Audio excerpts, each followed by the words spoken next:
Welcome back. ನಾವು ಮಾತನಾಡ್ತಾ ಇದ್ವಿ ಮಾರುಕಟ್ಟೆಯ ತಲ್ಲಣಗಳ ಬಗ್ಗೆ, ಏರಿಳಿತಗಳ ಬಗ್ಗೆ ಮಾತನಾಡ್ತಾ ಇದ್ವಿ. ಸುರೇಶ್ ಅವರೇ, ಮೊನ್ನೆ ಲೋಕಸಭೆಯಲ್ಲಿ ಪ್ರಧಾನಿ ನರೇಂದ್ರ ಮೋದಿ ಅವರು ಮಾತನಾಡಿದಾಗ ಕೋವಿಡ್ ನಂತ ಸ್ಥಿತಿ ಬರಬಹುದು, ಅದಕ್ಕೆ ಸಿದ್ಧರಾಗಿರಿ ಅನ್ನುವಂಥ ಮಾತು ಬಂತು. ಜನರಲ್ ಅದೇ ಆತಂಕ ಸ್ಟಾರ್ಟ್ ಆಗಿರೋದು. ಮಾರುಕಟ್ಟೆಯು ಕೂಡ ನಾಳೆ ಬೇರೆ ರೀತಿಯಲ್ಲಿ ಆಗಿಬಿಡುತ್ತಾ ಅಂತ. ಚಿನ್ನದು ಅಥವಾ ಷೇರು ಮಾರುಕಟ್ಟೆ ದೀರ್ಘಾವಧಿ ಪರಿಣಾಮ ಯುದ್ಧದ್ದು ಬೇರೆ ರೀತಿಯಲ್ಲಿ ಆಗುತ್ತೆ. ರಿಕವರಿ ಆಗತ್ತೆ ಅಂತ ಹೇಳ್ತೀರಿ, ಯಾವಾಗ ಅಂತ ಗೊತ್ತಿಲ್ಲ ಅಂತ.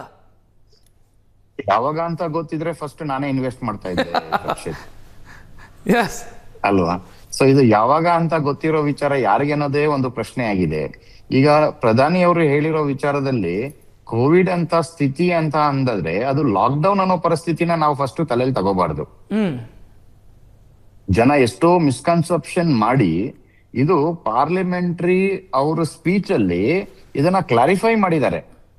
ಲಾಕ್ಡೌನ್ ಅನ್ನೋ ಪದನ ಹೇಳಲಿಲ್ಲ. ಇಲ್ಲಿ ಲಾಕ್ಡೌನ್ ಅನ್ನೋ ಸ್ಥಿತಿನ ನಾವು ತಲೆಯಲ್ಲಿ ತಗೋಬಾರ್ದು. ಒಂದು. ಎರಡನೇ ವಿಚಾರ, ಕೋವಿಡ್ ಅಂತ ಸ್ಥಿತಿ ಬರ್ತಂದ್ರೇನು ಫೈನಾನ್ಷಿಯಲಿ ಇಂಪ್ಯಾಕ್ಟ್ ಆಗುತ್ತೆ, ಅದು ಎಲ್ಲಾರ್ಗೂ ಗೊತ್ತಿರೋ ವಿಚಾರ. ಅದರಲ್ಲಿ ಗೊತ್ತಿಲ್ದಿರೋ ವಿಚಾರ ಅಂತ ಏನು ಇಲ್ಲ. ಈಗ ನಮ್ಮ ಮನೆಯಲ್ಲಿ 4 ಜನ ದುಡಿಯೋರು ಇದ್ದಾಗ ಅದರಲ್ಲಿ ಒಬ್ಬ ದುಡಿಯೋನು ಕಮ್ಮಿ ಮಾಡ್ತಾ ಇದ್ದಾನೆ ಅಂದಾಗ ಮನೆಗೆ ಸ್ವಲ್ಪ ಇಂಪ್ಯಾಕ್ಟ್ ಆಗತ್ತಾ ಆಗಲ್ವಾ? ಅದೇ ರೀತಿ ದೇಶದಲ್ಲೂ ಸಹ ಹಾಗೇನೆ. ಸೊ ಅದೇ ರೀತಿ ಈಗ ದುಡಿಯೋನು ಕಮ್ಮಿ ಮಾಡ್ತಾ ಇದ್ದಾನೆ ಅನ್ನೋದಕ್ಕಿಂತ ಖರ್ಚು ಜಾಸ್ತಿ ಮಾಡ್ತಿದ್ದಾನೆ ಅಂದಾಗ ಏನ್ ಮಾಡೋದು? ಈಗ ನಾವು ಸ್ಕ್ರೀನ್ ಅಲ್ಲಿ 4 ಜನ ಇದ್ದೀವಿ, ರಕ್ಷಿತ್ ಶೆಟ್ಟಿ ತುಂಬಾ ಜಾಸ್ತಿ ಖರ್ಚು ಮಾಡ್ತಾ ಇದ್ರೆ, ಆದ್ರೆ ದುಡಿಯೋರು ನಾವು ಇಷ್ಟೇನೆ. ಅವಾಗ ರಕ್ಷಿತ್ ಶೆಟ್ಟಿ ಅವರು ಖರ್ಚು ಮಾಡ್ತಿರೋದಕ್ಕೆ ಇನ್ನೊಬ್ರು ಕಾಂಪನ್ಸೇಟ್ ಮಾಡಿ ದುಡ್ದಿರೋ ದುಡ್ಡನ್ನ ಸೆಟ್ ಆಫ್ ಮಾಡಿ ಫ್ಯಾಮಿಲಿಗೆ ನಾವು ಬ್ಯಾಲೆನ್ಸ್ ಮಾಡಬೇಕು.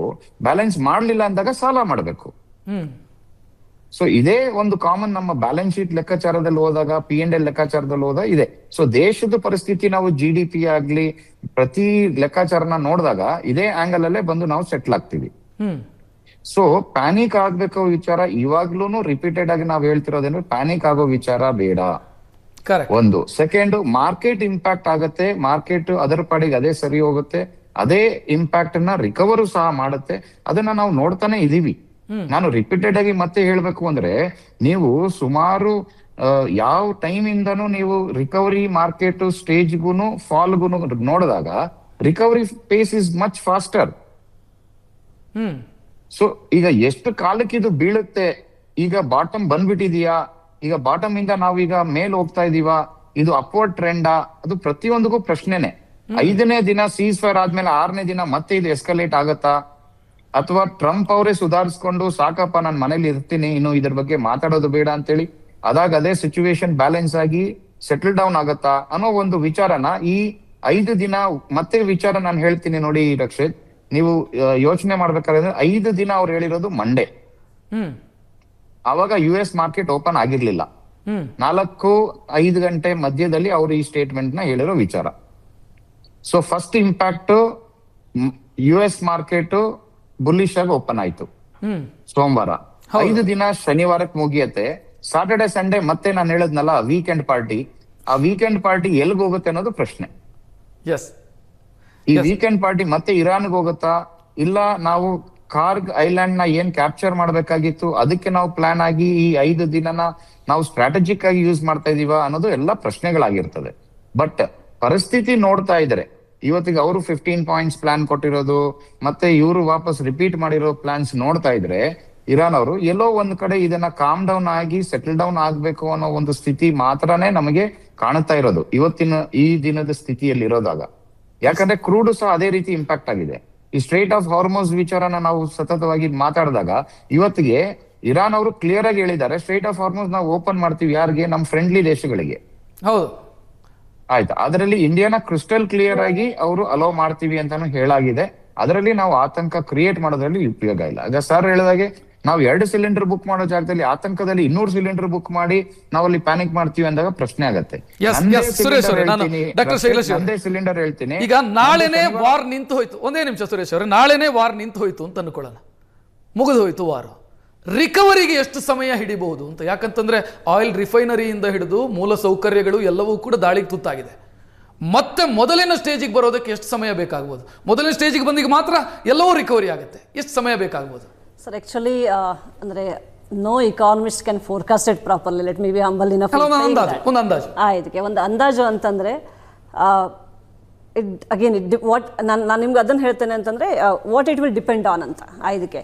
ಈಗ ವಾರ್ ಮುಗಿದ್ರು ಕೂಡ, ಇವತ್ತೇ ವಾರ ನಿಂತಿದೆ ಅಂತಂದ್ರೂ ಕೂಡ ನಮಗೆ ಫಿಸಿಕಲ್ ಇನ್ಫ್ರಾಸ್ಟ್ರಕ್ಚರ್ ಸರಿ ಮಾಡ್ಕೊಳ್ಳಿಕ್ಕೆ ಎಷ್ಟು ದಿವಸ ಬೇಕು. ಈಗ ಅವರು ಕುವೈತ್ ಮತ್ತು ಮಿಡ್ಲ್ ಈಸ್ಟಲ್ಲಿ ಹೇಳ್ತಾ ಇದ್ದಾರೆ ಆ ಫಿಸಿಕಲ್ ಇನ್ಫ್ರಾಸ್ಟ್ರಕ್ಚರ್ಗೆ 3 to 5 years ಬೇಕಂತ. ಸೊ ಹಾಗಾಗಿ ಇವನ್ ನಮ್ಮ ಪ್ರಧಾನಮಂತ್ರಿಯವರು ಏನು ಹೇಳಿದರು ಪಾರ್ಲಿಮೆಂಟಲ್ಲಿ ಮೊನ್ನೆ, ಕೋವಿಡ್ ಆದ ಟೈಮ್ ಇದು ಹೇಳಿಲ್ಲ ಬರ್ಬೋದು ಅಂದ್ರೆ we have to be more careful, ಯಾಕಂದ್ರೆ ಇದು ಲಾಂಗ್ ಟರ್ಮ್ ಇಂಪ್ಯಾಕ್ಟ್ ಆಗುತ್ತೆ ಅಂತ. ಸೊ ವಾರ್ ಇವತ್ತು ನಿಂತರೂ ಕೂಡ ನಾಳೆ 1 month ಅಲ್ಲಿ ಸರಿಯಾಗುತ್ತೋ ಎಲ್ಲದು ಅಂತಂದ್ರೆ ಇಲ್ಲ. ನನ್ನ ಅಂದಾಜು ಅಂತಂದ್ರೆ ಅಟ್ಲೀಸ್ಟ್ ನಮಗೆ ಇನ್ನೂ 1 ವರ್ಷ 1.5 ವರ್ಷ ಬೇಕಾಗುತ್ತೆ. ಆದರೆ ಭಾರತಕ್ಕೆ ಒಂದು ಒಳ್ಳೆ ಚಾನ್ಸ್ ಯಾಕಿದೆ ಅಂತಂದ್ರೆ ನಮ್ಮಲ್ಲಿ population dividend is the biggest advantage. ನಮಗೆ ಯಂಗ್ ಪಾಪ್ಯುಲೇಷನ್ ಇದ್ದಿದ್ದಕ್ಕೆ ನಮ್ಮ ಕನ್ಸಂಪ್ಷನ್ ಜಾಸ್ತಿ. ಸೊ ನಮಗೆ ಇಂಟರ್ನಲ್ ಕನ್ಸಂಪ್ಷನ್ ಜಾಸ್ತಿ ಇದ್ದಕ್ಕೆ ಇಕಾನಮಿಯಲ್ಲಿ GDPಗೆ ಜಾಸ್ತಿ ಹೊಡೆತ ಬೀಳೋದಿಲ್ಲ. ಬಾಕಿ ದೇಶಕ್ಕೆ ಹೋಲಿಸಿದ್ರೆ ನಾವು ಬೆಟರ್ ಆಫ್, ಯಾಕಂದರೆ ಪಾಪ್ಯುಲೇಷನ್ ಇದ್ದಿದ್ದಕ್ಕೆ ಅಂತ ನಾನು ಹೇಳ್ತೇನೆ. ಸೊ ನಾನು ಯಾಕೆ 1 ವರ್ಷ ಹೇಳ್ತಾ ಇದ್ದೇನೆ ಅಂತಂದರೆ depending on the domestic economy. But are we depending only on the domestic economy? Absolutely not. We also need to think about our investments. Panic ಆಗಿ ಲೈಕ್ ಜನ ಸೆಲ್ ಮಾಡ್ತಾ ಇದ್ದಾರೆ. ನಾನು ಮೊದಲೇ ಹೇಳಿದಾಗೆ ಲಾಸ್ಟ್ ಫೆಬ್ರವರಿಯಲ್ಲಿ 1 lakh crore ಅಷ್ಟು ಇಮಿಡಿಯೇಟ್ ಮನಿ ಹೊರಗಡೆ ಹೋಗಿದೆ, ಡಾಲರ್ ಹೊರಗಡೆ ಹೋಗಿದೆ ಇಂಡಿಯಾದಿಂದ. ಸೊ ಅದು ಆಗ್ತಾನೆ ಇರುತ್ತೆ. ಸೊ ಈಗ ವಾರ ನಿಂತಾಗ ಅಮೇರಿಕ ಈಗ ಮಿಡ್ಲ್ ಈಸ್ಟ್ ಕಂಟ್ರೀಸ್ಗೆ ಎಷ್ಟು ಹೆಲ್ಪ್ ಮಾಡ್ತಾ ಇದೆ ಫಿಸಿಕಲ್ ಇನ್ಫ್ರಾಸ್ಟ್ರಕ್ಚರ್ ಡೆವಲಪ್ ಮಾಡಲಿಕ್ಕೆ, ನಮ್ಗೆ ಅದ್ರ ಬಗ್ಗೆ ಏನೂ ಗೊತ್ತಿಲ್ಲ. ಅಥವಾ ಅಮೇರಿಕಾದಲ್ಲೇ ಇಂಟರ್ನಲ್ ಪ್ರಾಬ್ಲಮ್ಸ್ ಇನಫ್ ಇದೆ, ಅದು ನಮಗೇನು ಗೊತ್ತಿಲ್ಲ.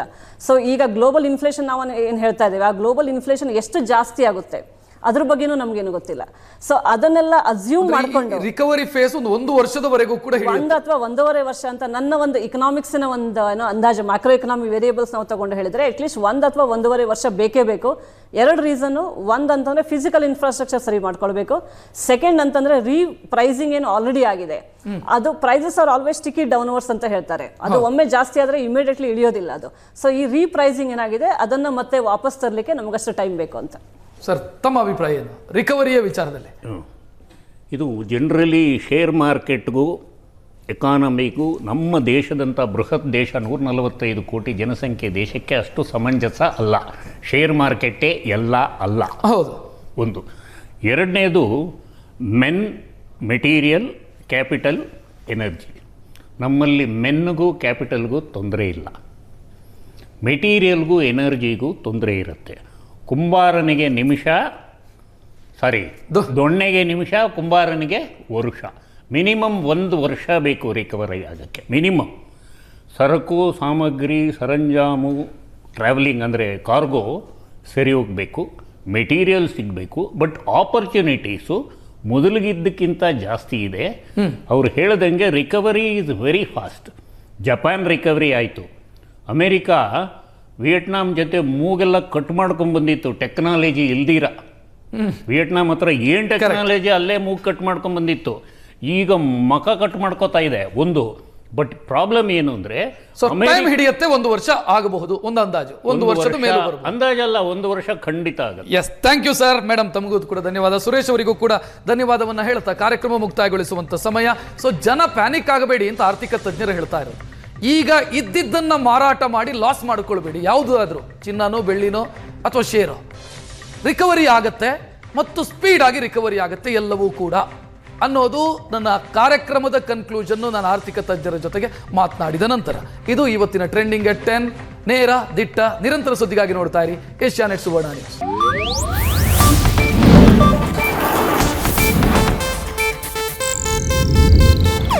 ಇದು ಏಷ್ಯಾನೆಟ್ ನ್ಯೂಸ್ ನೆಟ್ವರ್ಕ್ ಪ್ರಸ್ತುತಿ.